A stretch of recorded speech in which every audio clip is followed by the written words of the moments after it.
Concord University will be having a haunting production this weekend to start off the month of February. Newswatch anchor Serena Davanzo has all the details. Concord's chapter of the National Theater Honor Society Alpha Psi Omega will be performing Bradley Walton's The Tree at the Paul Theater in their Fine Arts building. They held their auditions for the 35-minute-long play just before Christmas break and really hit the ground running at the beginning of the new semester. And the cast talks about how their experience preparing was.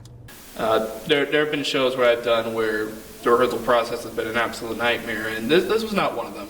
And I really like being with them because they're like exactly like me, and we're all like really weird and funny. Everybody's been very understanding, very fun with it, everything like that. So it's been a treat to say the least. Ultimately, I have really enjoyed it. And while the rehearsal process is heartwarming, don't expect your heart to flutter when seeing it, as this show is quite the opposite. So a group of friends, we go out into the woods to have a good time, really to go hiking. And Nikki, she brings along her brother, who we really don't want there, but we're going to handle it. He's annoying at times, so we really do get frustrated.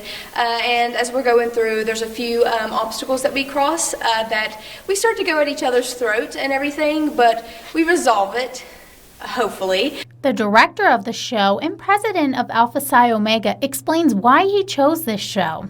Last year, around this exact time, I was directing a show called Asylum, which was to raise awareness for mental health and mental health resources. So I love to direct drama. I think there's a lot of depth to be found in how people perceive deeper emotions rather than, laughter or lightheartedness, how we perceive anger and sadness and how we push past these emotions, because a lot of people don't want to talk about it, but it's something that's very important. So the way we perceive these different emotions is very important.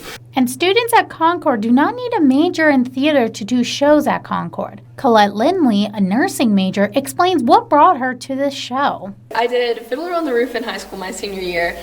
Other than that, I had never had time in my schedule for theater, but growing up, I always was a huge fan of musicals, and I listened to them all the time, everything, and so I always knew at some point in my life I wanted to be involved in theater, but I never really had the opportunity until my senior year of high school, and then I got here and I was like, this seems like a cool experience. At Concord University for Newswatch, I'm Serena Davanzo.